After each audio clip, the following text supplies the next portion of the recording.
Desa tempat Bagas tinggal berada di lereng gunung yang sunyinya seperti ditarik dari masa lampau. Rumah-rumah berdiri berjauhan, seolah saling menjaga batas tanpa perlu pagar tinggi. Di siang hari, kehidupan tampak biasa. Orang-orang bekerja di kebun, di bengkel, atau berdagang kecil-kecilan. Namun saat senja turun, angin gunung membawa hawa dingin yang menusuk sampai ke tulang. Ditambah suara serangga yang berbaur dengan hembusan angin, membuat suasana terasa lebih lengang dari biasanya. Bagas, pemuda 20-an yang bekerja sebagai montir bengkel kecil di ujung jalan raya, menjalani hidup sederhana bersama ibunya, Bu Lestari. Sikapnya ramah, tidak banyak tingkah, dan terkenal tekun. Ia jarang pulang larut kecuali kalau ada motor pelanggan yang harus selesai malam itu. Setiap selesai bekerja, ia biasa duduk di serambi rumah sambil membersihkan tangan, kuku-kuku hitamnya dengan minyak kayu putih, menikmati udara dingin yang turun perlahan dari gunung. Malam-malam awal bulan itu sebenarnya berjalan normal. Tapi mulai malam ketiga ada yang berubah. Tepat lewat tengah malam, ketika Bagas baru saja terlelap, terdengar suara berderik dari atap rumah. Awalnya seperti suara kayu memuai, namun lama-lama terdengar seperti langkah pelan berat dan perlahan, sangat teratur, seperti suara genteng yang disiram pasir.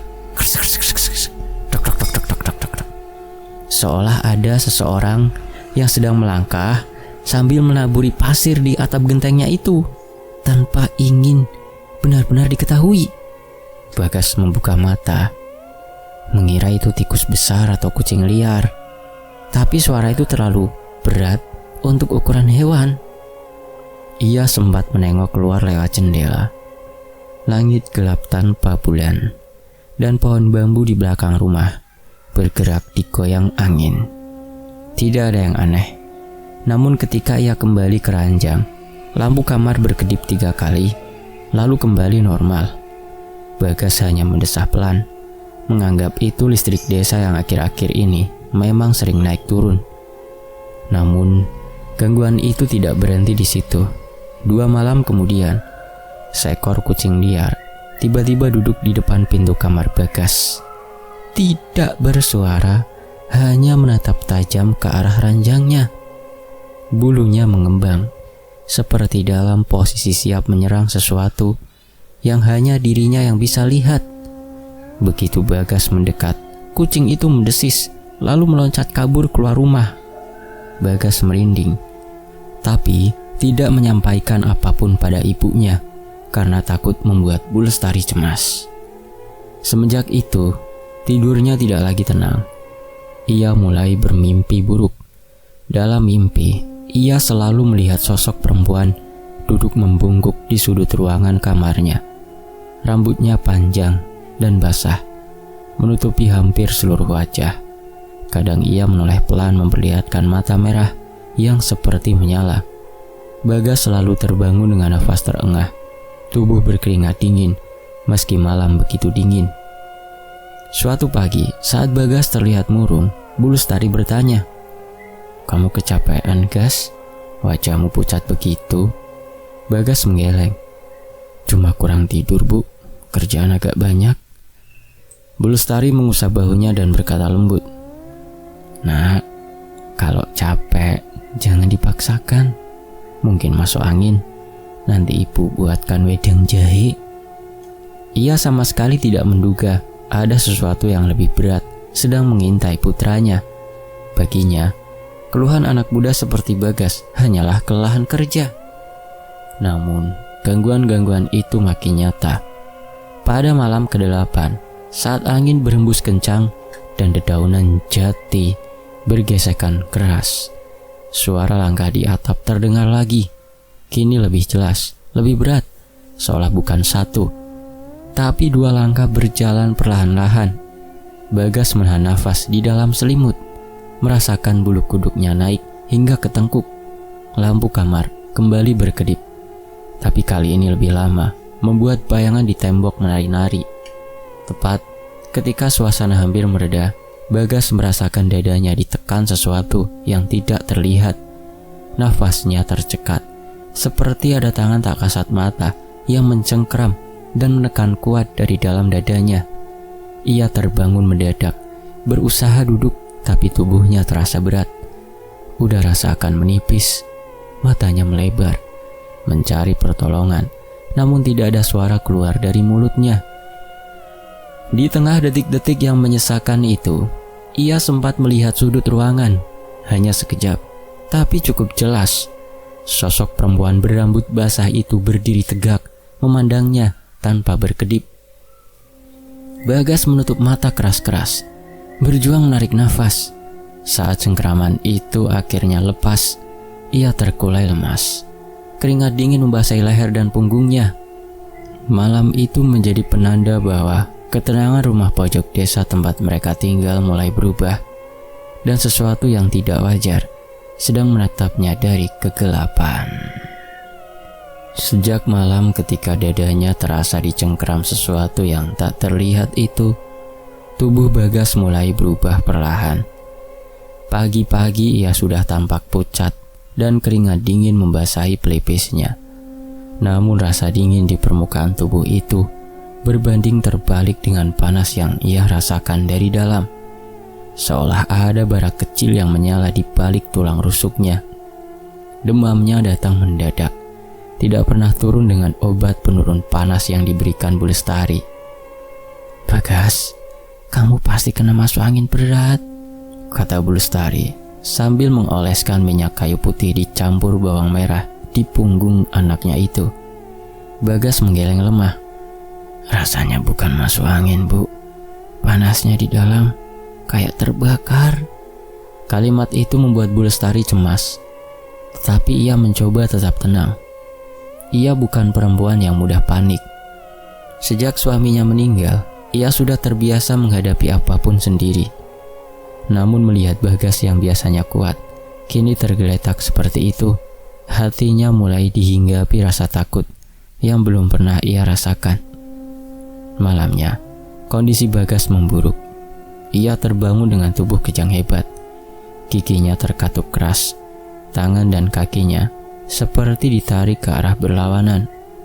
Dari mulutnya keluar suara gemeretak lirih. Bu Lestari menjerit kecil, memegangi bahu anaknya agar tidak terbentur lantai. Ketika kejang itu memuncak, Bagas tiba-tiba memuntahkan cairan pekat berwarna hitam legam dari mulutnya. Cairan itu jatuh ke lantai dengan suara lengket dan mengeluarkan aroma yang membuat Bu Lestari hampir muntah. Tanpa pikir panjang, Bu Lestari langsung membawa Bagas ke puskesmas. Malam itu udara sangat dingin, namun tubuh Bagas tetap panas seperti bara yang tak padam. Dokter jaga yang memeriksanya mengernyit. Hasil cek tekanan darah normal, detak jantung sedikit cepat, tapi tidak ada tanda-tanda penyakit yang jelas. Panasnya tinggi, tapi penyebabnya tidak kelihatan. Cairan hitam itu sepertinya bukan dari lambung. "Saya belum pernah lihat," ujar dokter berusaha terdengar profesional. Bu Lestari menggenggam tangan anaknya yang lemas di atas ranjang. "Dok, tolong, ini anak saya satu-satunya." Dokter hanya bisa menyuruhnya pulang setelah membeli cairan infus dan obat standar. "Kalau kejang lagi, bawa ke rumah sakit kabupaten. Tapi saya rasa ini cuma infeksi. Mungkin tubuhnya terlalu lelah." Puluhan kali Bu Lestari mengangguk, meski hatinya tidak percaya. Malam itu ia membawa pulang Bagas yang tertidur dengan wajah pucat, sementara cairan hitam yang tadi keluar menempel di ujung bajunya. Keesokan paginya, kabar kondisi Bagas cepat menyebar. Desa kecil di lereng gunung memang tak pernah bisa menyimpan kabar terlalu lama. Tetangga mulai berdatangan. Ada yang benar-benar peduli, ada pula yang sekedar ingin tahu. Sebagian mulai berbisik-bisik di serambi rumah. "Aku pernah lihat orang kayak gitu dulu. Kayaknya bukan sakit biasa." "Iya, Mirip kiriman lu. Udah coba panggil orang pintar, ustadz atau dukun kampung? Soalnya baunya beda kalau udah model begitu. Bu Lestari menutup telinganya. Ia tidak ingin mempercayai hal-hal begitu. Tapi wajah Bagas yang tampak makin kosong membuat hatinya goyah. Perubahan perilaku Bagas muncul perlahan, tapi jelas ia menjadi mudah marah. Bahkan hal kecil membuat nadanya naik. Pernah suatu sore, Bu Lestari hanya menanyakan apakah ia ingin makan bubur, dan Bagas langsung membentak, "Jangan tanya-tanya terus, Bu." Padahal sebelumnya ia tidak pernah membentak ibunya. Tatapannya juga berubah. Kadang ia menatap satu titik seolah melihat sesuatu yang tidak dilihat siapapun. Tatapannya kosong, tapi ada semacam rasa takut terselip di baliknya. Malam-malamnya tidak lebih baik. Bagas selalu gelisah, memutar badan tanpa henti. Mulutnya komat kamit seperti sedang berbicara dengan seseorang. Suatu malam, ketika Bu Lestari sedang duduk di samping tempat tidurnya, Bagas mendadak bangkit dan berlari ke kamar mandi. Suaranya terdengar seperti orang akan muntah. Bu Lestari mengikuti dari belakang. Ketika ia membuka pintu, Bagas sedang bersandar pada kolah dengan wajah ketakutan. Dari mulutnya keluar sesuatu yang bukan lagi cairan, melainkan benda kecil sebesar ruas jari, paku karatan, yang kumpulannya terikat oleh rambut manusia. Paku itu jatuh ke lantai dengan bunyi logam pelan. Bu Lestari memekik dan menutup mulutnya. Bagas hanya memandang benda itu sambil terisak. Keesokan harinya, mereka kembali ke klinik puskesmas. Dokter menatap benda itu lama, tapi tetap tidak punya jawaban. Secara medis, ini tidak mungkin berasal dari tubuh manusia, katanya dengan wajah bingung. Jawaban itu bukannya menenangkan, justru membuat suasana terasa lebih berat. Bagas pulang dengan tubuh semakin lemah dan mata yang tampak seperti kehilangan cahaya. Dan Bu Lestari meski belum mengatakannya dengan lantang, mulai menyadari bahwa apa yang menimpa anaknya bukan lagi sesuatu yang bisa dijelaskan oleh ilmu kedokteran. Sejak Bagas memuntahkan paku karatan yang terikat rambut, bayangan ketakutan mulai menghantui pikiran Bu Lestari. Ia tidak lagi bisa tidur tenang. Setiap malam ia duduk di samping ranjang Bagas, menunggu anaknya terbangun dengan nafas memburu atau menggigil tanpa sebab. Tatapan Bagas semakin kosong. Suaranya kerap bergetar ketika ia berkata hal-hal yang tidak dimengerti siapapun. "Bu, jangan biarkan dia masuk, Bu," ucap Bagas suatu malam dalam ikauannya. Matanya terbelalak memandang langit-langit, seolah ada sosok yang merayap di sana. "Siapa, Gas?" tanya Bu Lestari pelan, mencoba menenangkan. "Tolong tutup pintunya. Dia bawa rambut, banyak rambut," ujar Bagas lagi sebelum tubuhnya kembali lemas. Kalimat-kalimat seperti itu membuat jantung Bu Lestari terasa diremas. Ia tahu ini bukan sekedar sakit, tapi bagaimanapun ia mencoba menolak. Pikirannya terus kembali pada satu nama yang selama ini ia hindari, Sofyan. Sofyan pernah menjadi pelanggan tetap bengkel tempat Bagas bekerja. Orangnya pendiam, tapi tatapannya sering terasa menekan. 6 bulan lalu ia pernah datang sambil marah-marah karena merasa motor yang diservis Bagas justru rusak setelahnya. Padahal Bagas sudah memperbaikinya dengan benar. Waktu itu, Bagas hanya meminta maaf meski tidak merasa bersalah. Namun Sofyan tidak puas. Ia sempat berkata dengan nada dingin, "Aku bayar, tapi kamu balas dengan merusak barangku. Lihat aja nanti." Sejak kejadian itu, Sofyan tidak pernah datang lagi. Kesalahpahaman itu membuatnya rumit. Bahkan wajahnya jarang terlihat di desa. Orang-orang bilang ia lebih suka tinggal di rumahnya yang terpencil dekat pematang sawah.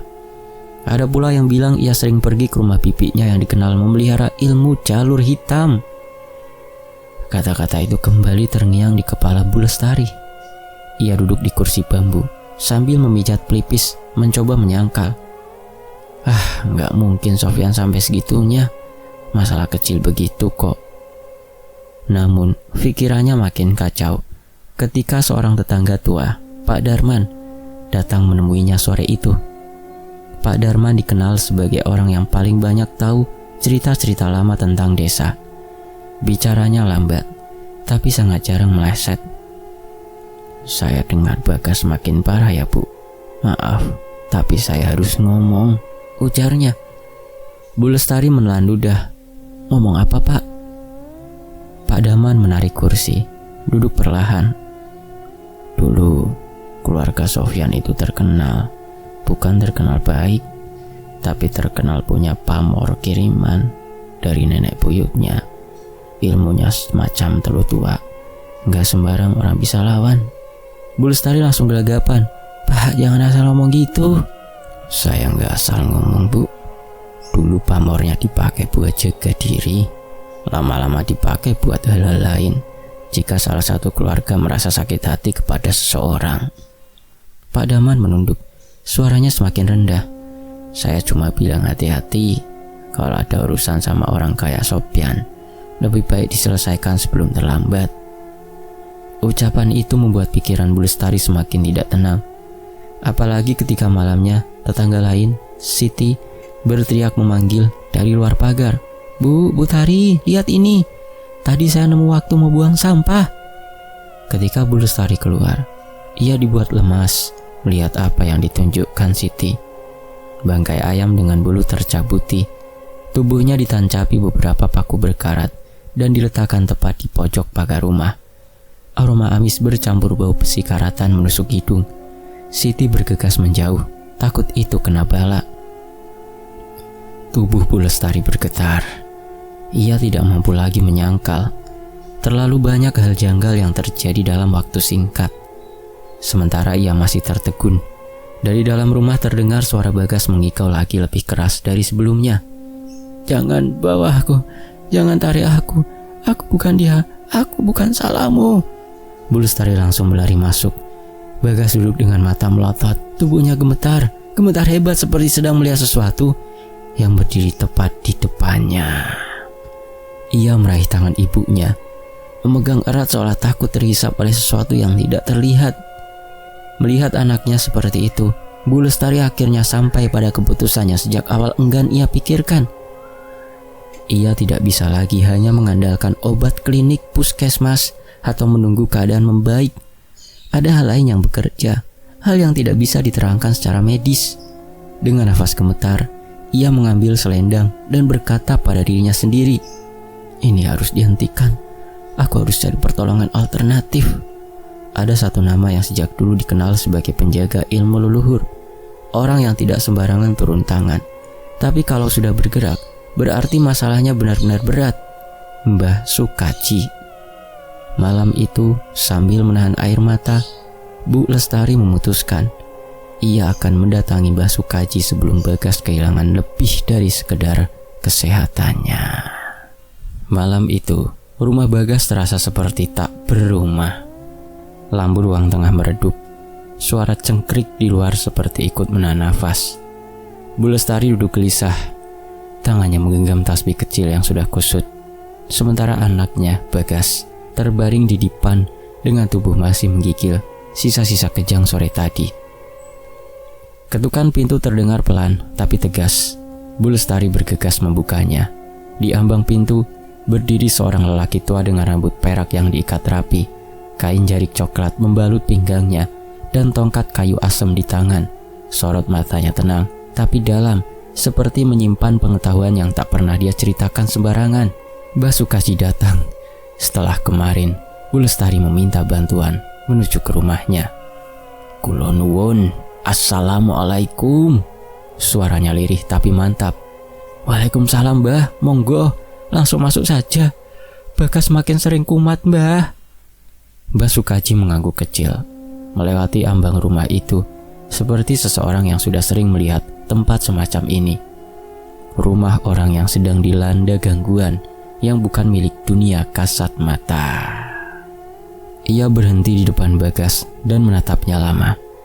Tidak ada kata-kata kasihan, tidak ada pertanyaan, Hanya diam yang membuat bulu kuduk Lestari meremang, seolah lelaki tua itu sedang membaca sesuatu yang tidak tampak. Dari tas kainnya, Basukaji mengeluarkan wadah kecil berisi garam gunung, seikat bunga setaman, dan sebungkus menyan hitam. Ia membakar menyan itu di atas tungku kecil. Asapnya naik perlahan. Wangi getirnya memenuhi ruangan, membuat hawa rumah terasa lebih berat namun juga lebih teduh. Bagas menggerang pelan, seperti tubuhnya resah dengan kehadiran asap itu.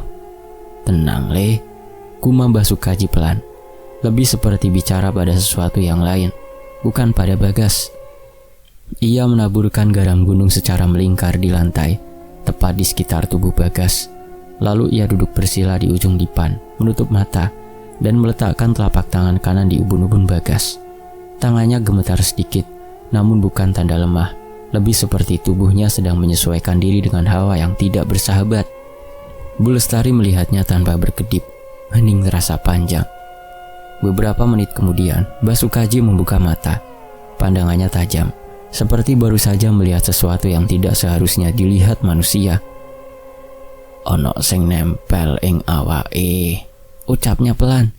Lestari menelan ludah. Maksudnya nempel itu karena kiriman, Bah?" "Iya, kiriman. Tapi bukan kiriman biasa. Kiriman ini tidak hanya mengganggu badan.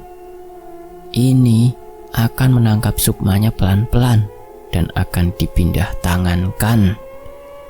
Ia memandang Bagas yang kini terkulai lemah. Kalau dibiarkan, sukma bisa keseret, keambil paksa. Orang yang mengirim ini jelas tahu ilmu-ilmu jalur hitam yang sangat tua. "Sukma yang dipindah tangan." Kata-kata itu membuat Lestari merasa lantai yang dipijaknya bergeser. "Terus, Mbah, apa masih bisa disembuhkan?" "Bisa, tapi kita harus coba dulu. Kekuatan ini tidak bisa dilihat dari luar. Aku harus melihat jalurnya, harus meraga sukma. Nunggu nanti malam Jumat. Waktu itu pintu gaib terbuka lebih luas." Nada suaranya tegas, syarat keyakinan tradisional yang terbangun dari pengalaman yang panjang. Sinta mengangguk, meski hatinya belum sepenuhnya paham. Yang ia tahu, harapan kembali muncul, meski tipis. Tapi belum sempat ia berkata apapun, tubuh Bagas tiba-tiba menegang. Dari dada sampai ujung kaki seperti ditarik paksa. Matanya membelalak, namun hitam matanya seperti bergeser ke belakang. Nafasnya terputus-putus. Bah, tolong, Bah." Bu Lestari memegang tangan anaknya sambil gemetaran. Basukaji berdiri cepat, menancapkan tongkatnya ke lantai sambil menyebut doa-doa lama yang meluncur dalam bahasa Jawa halus, bahasa yang tidak lagi dipakai banyak orang, tapi masih menyimpan kekuatan dari masa yang jauh sebelum listrik menerangi desa. Guncangan Bagas semakin keras, dipan berderit seakan-akan patah. Bu Lestari menangis, memeluk bahu anaknya. "Le, ojo ninggalke ibu, Le." Basukaji melangkah mendekat, meletakkan telapak tangan di dada Bagas, dan menekan perlahan sambil terus melafalkan doa. Asap menyan berputar-putar di atas kepala mereka, membentuk pola tak jelas. Lalu suara Bagas keluar, bukan seperti suara manusia, serak, dalam, dan putus-putus, seperti dari tenggorokan yang bukan miliknya sendiri. Basukaji menatapnya lekat-lekat. Wes, saiki aku ngerti jalure, aku ngerti jalane, aku tahu jalannya," gumamnya lirih. Lalu kejang itu berhenti mendadak. Suasana rumah menjadi tenang, sunyi mencekam, seolah seluruh malam menahan nafas, menunggu apa yang akan terjadi setelah ini. Malam Jumat datang dengan udara yang berbeda. Angin yang biasanya hanya menyentuh pelan dedaunan, kini bergerak berat, seperti membawa sesuatu yang tidak terlihat. Bu Lestari duduk di ruang tengah, sambil sesekali melirik ke arah Basukaji yang tengah menyiapkan ritual. Ia tidak berani banyak bertanya kali ini, hanya menunggu dengan kecamuk cemas yang menyesakkan dada. Basukaji menggelar sehelai kain jarik tua bermotif parang rusak. Warna coklat keemasannya sudah pudar dimakan umur. "Iki warisan simbah buyut," ujarnya pendek ketika Bu Lestari menyerahkan kendi tanah yang sebelumnya disuruh ambil.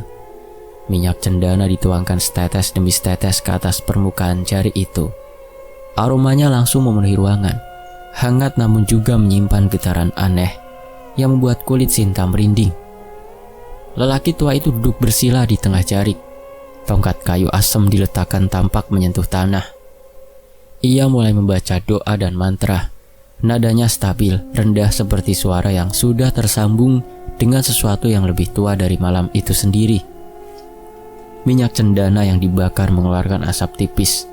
Kendi tanah bergetar pelan saat Basukaji meletakkan telapak tangan di atasnya. Ruangan menjadi sangat hening, hening yang bukan kosong, melainkan hening yang penuh sesuatu. "Yen aku gak kembali dalam setengah jam, panggil tetanggaku, Pak Sarwan," pesan Basukaji sebelum memejamkan mata. "Tapi iki ojo diganggu sik yo. Mergo Sukma iki perjalanan sing alus lan rawan." Bu Lestari mengangguk cepat meski jantungnya berdegup tak karuan. Lalu seperti ada angin yang berputar di sekitar tubuh Basukaji. Rambut putih peraknya terangkat sedikit, kepalanya menunduk, nafasnya perlahan-lahan memanjang. Setelah beberapa detik, tubuhnya seolah membeku. Sinta nyaris menjerit ketika melihat bayangan samar seperti kabut keluar dari punggung lelaki tua itu. Kabut itu membentuk siluet tubuh manusia, lebih ringan, lebih tembus pandang, lalu melayang, menembus atap rumah tanpa menyentuhnya. Itulah Sukma Basukaji. Sementara itu, di alam halus, dunia tampak seperti bentuk lain dari rumah Bagas, gelap, berlapis kabut pekat, dan setiap benda seakan kehilangan warna aslinya. Genteng rumah memanjang seperti punggung ular. Pohon mangga di halaman tampak seperti sosok tinggi kurus dengan tangan-tangan bercabang. Suara perempuan menangis terdengar jauh, menggema, lalu menghilang tiba-tiba. Langit berwarna keabu-abuan. Tidak jelas, apakah itu malam atau siang. Alam ini terasa seperti dunia yang selalu murung. Sukma Basukaji melangkah perlahan. Tubuh halusnya lebih ringan dari kapas, tapi semua gerakan harus penuh waspada. Alam seperti ini menyimpan banyak yang lapar terhadap cahaya sukma manusia. Di atas genteng, bayangan hitam menempel seperti lintah besar. Bentuknya tidak jelas, kadang seperti binatang, kadang seperti manusia merangkak terbalik. Ketika Basukaji mendekat, bayangan itu mengeluarkan desis panjang, tapi tidak berani turun.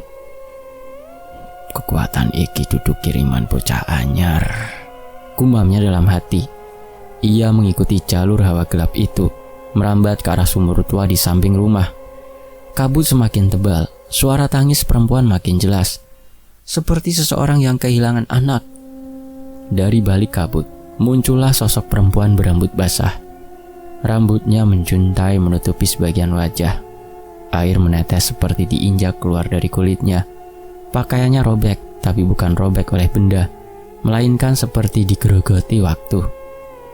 Perempuan itu adalah Node, penampakan dari pamor teluh yang masih terikat dengan leluhur keluarga Sofyan. Mata perempuan itu kosong, namun penuh dendam. Begitu melihat Basukaji, ia menjerit. Dari mulutnya keluar belatung-belatung kecil menyala merah, seperti bara. Belatung itu berterbangan, mengejar Sukma Basukaji seperti hujan api kecil. Lelaki tua itu berdiri tegak, merapatkan kedua tangan, menggumam doa-doa pelindung yang pernah ia pelajari dari gurunya, Mbah Buyut, leluhurnya. Puluhan tahun lalu, ilmu turun-temurun. Cahaya tipis kekuningan muncul di sekeliling tubuhnya. Belatung-belatung itu meleleh sebelum menyentuhnya. "Aku orang golek perang karo kowe," ucapnya tegas. Tapi perempuan itu tak peduli. Tangannya menjulur panjang, 3 kali lebih panjang dari seharusnya, mencoba meraih dada Basukaji. Ia menghindar, menjejak lantai kabut yang terasa seperti lumpur dingin. Setelah berhasil melewati rintangan itu, ia menelusuri jalur energi hawa gelap yang mengarah jauh ke bawah tanah. Di ujungnya ia melihat bayangan Sukma Bagas, pucat, kabur, seperti layang-layang putus yang hampir hanyut. Namun sesuatu berdiri di antara mereka. Pusaran asap hitam terbentuk, memadat, perlahan, lalu muncullah wajah seseorang samar, tapi masih bisa dikenali. Sosok Sofyan. Mbah Sukaji menatapnya tanpa berkedip. Perjalanan Sukma baru saja benar-benar dimulai. Pusaran hitam yang menampakkan wajah Sofyan berputar semakin cepat, seperti hendak menelan cahaya samar yang masih tersisa di tubuh Sukma Bagas. Mbah Sukaji berdiri tegak, meski pijakan di alam halus terasa licin, seperti lumpur hidup yang selalu berubah bentuk. Bau tanah basah bercampur anyir memenuhi udara gaib itu, seolah menyatu dengan dendam yang menahun. Wajah Sofyan dalam pusaran tidak berbicara, hanya menatap dengan mata merah seperti bara yang siap menyala. Dari balik pusaran, muncul tangan-tangan tipis yang mencoba meraih Sukma Bagas yang menggantung tak berdaya. Setiap sentuhan bayangan itu membuat tubuh Sukma Bagas berkedut, seperti ada sesuatu yang menelan bagian dirinya sedikit demi sedikit. Mbah Sukaji mengangkat tangan kanan, memutar telapak perlahan, mengundang pusaran itu berhenti berputar. Mantra halus ia gumamkan, mantra tua yang hanya diwariskan secara lisan oleh kakek buyutnya dulu, ketika ia masih bocah dan belum paham betapa berbahayanya melibatkan diri dalam urusan kiriman semacam ini. Iki dudu jalurmu Sofyan, iki perbuatan sing Allah, ojo nganggo gandeng koyok ngene. Pusaran itu mendesis keras. Dari dalam muncul sosok perempuan berambut basah yang sebelumnya menjadi node teluh. Kali ini penampilannya jauh lebih buas, rambutnya menjulur panjang seperti belalai. Kodam teluh. Air hitam menetes dari mata kosongnya. Kakinya tidak menyentuh tanah kabut. Perempuan itu berteriak. Suara panjangnya bergema sampai membuat seluruh alam halus bergetar.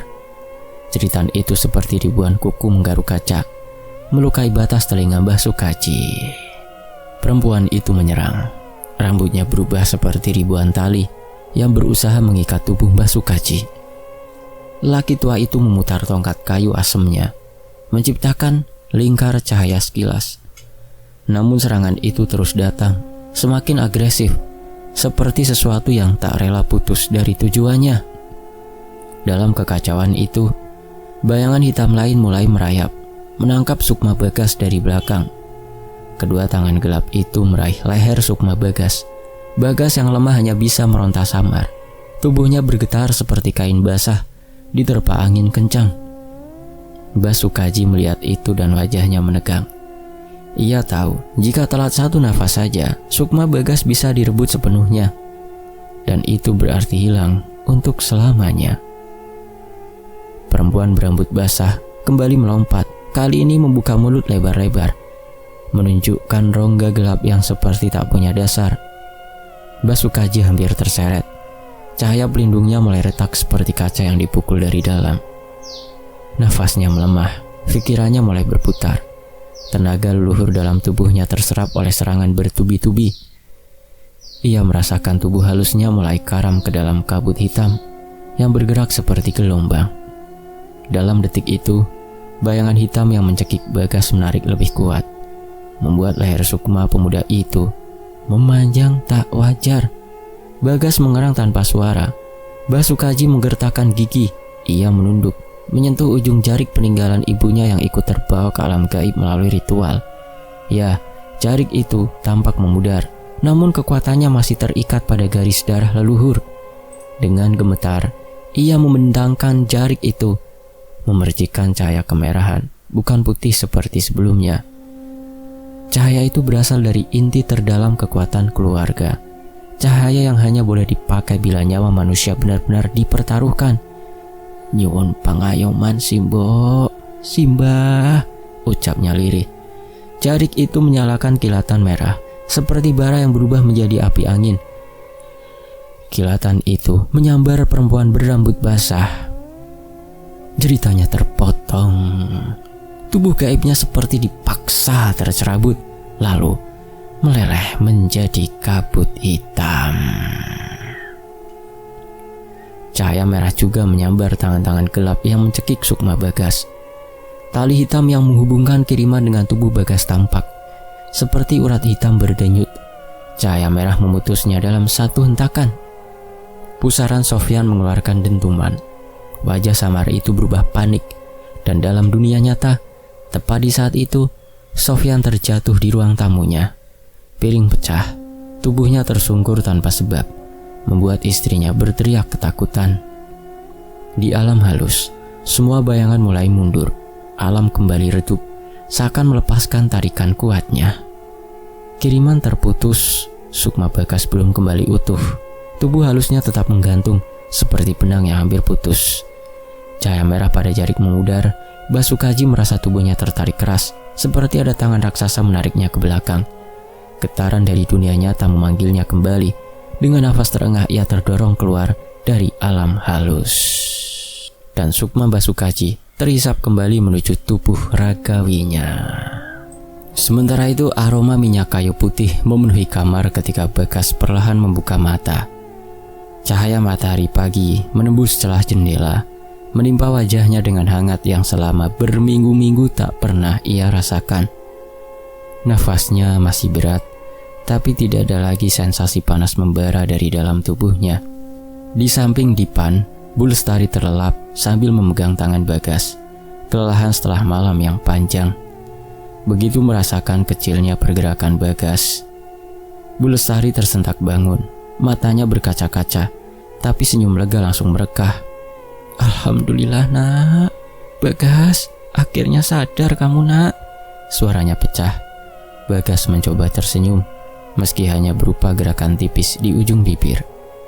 Yang paling ia rasakan pertama kali adalah tubuhnya terasa ringan, seperti beban yang menahan dadanya selama ini telah dipisahkan dari dirinya. Lendir hitam yang dulu selalu keluar ketika ia kambuh, kini tak lagi terlihat. Tenggorokannya bersih, nafasnya lapang, tapi di dalam hati ada jeda kosong. Ruang bekas cengkraman sesuatu yang hampir merenggut nyawanya. Basukaji duduk di ruang tengah, meminum teh panas sambil menunduk perlahan. Wajahnya pucat, sedikit linglung, tapi tatapannya tetap mantap seperti biasa. Ketika Bagas dipapah ke ruang tengah, lelaki tua itu mengangguk pelan. "Kiriman wis tak tugel," ujarnya pelan. "Saiki tindak tandukmu dijogo ya le." Bagas menelan ludah. Ia tahu ucapan itu bukan ancaman, hanya kenyataan dari dunia yang beberapa hari lalu hampir menenggelamkannya. Bu Lestari duduk persis di samping Basukaji. "Yang penting anakku selamat, Mbah. Muga-muga Bagas dadi wong sing apik, sing iso njaga tingkah lakune." Basukaji mengangguk. "Ya, sing penting ojo dendam ya. Jalur iku kudu mandek nang kene." Dan itu pula yang diminta Bu Lestari. Tidak ada dendam, tidak ada kiriman balik, hanya ingin semuanya selesai. Sementara itu di rumah lain di sudut desa, Sofyan tergeletak di atas tikar ruang tamu. Tubuhnya menggigil seperti orang diserang demam tinggi. Suaranya mengigau, kadang tertawa sendiri, kadang menangis tanpa sadar. Warga berdatangan karena istrinya menjerit ketakutan saat melihat Sofyan tiba-tiba pingsan dan bangun dengan mata terbalik ke atas, berteriak seperti orang dirasuk. "Iki sing diarani karma jalur ireng, balian kiriman," bisik-bisik tetangga. Tak ada yang bersimpati, tapi juga tak ada yang menginginkan dia mati. Hanya rasa jengah karena rahasia lama akhirnya terbongkar. Warga dusun tahu, tanpa perlu diceritakan siapapun, bahwa dialah penyebab penderitaan Bagas. Mereka tidak marah, namun jarak lahir dengan sendirinya membungkus rumah Sofyan dengan sepi yang berat. Hari-hari berikutnya berjalan pelan. Rumah Bagas kembali bernafas normal, tetapi tidak sepenuhnya sama.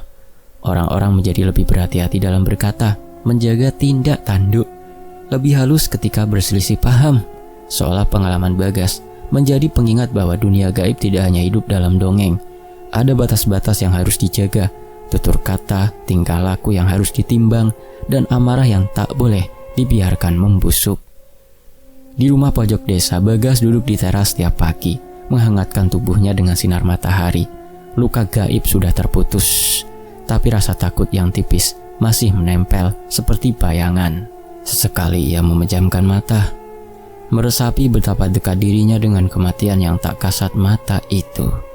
Ketika angin pagi menyibak ujung rambutnya, ia memandang jauh ke arah sawah yang mulai menguning. "Aku isih urip, alhamdulillah, matur suwun Gusti," gumamnya lirih. Ungkapan sederhana itu terasa seperti syukur yang sangat panjang. Selesai. Demikianlah sebuah kisah, semoga bisa mengambil hikmah. Wen Antoni pamit, sampai jumpa di kisah berikutnya. Wassalamualaikum.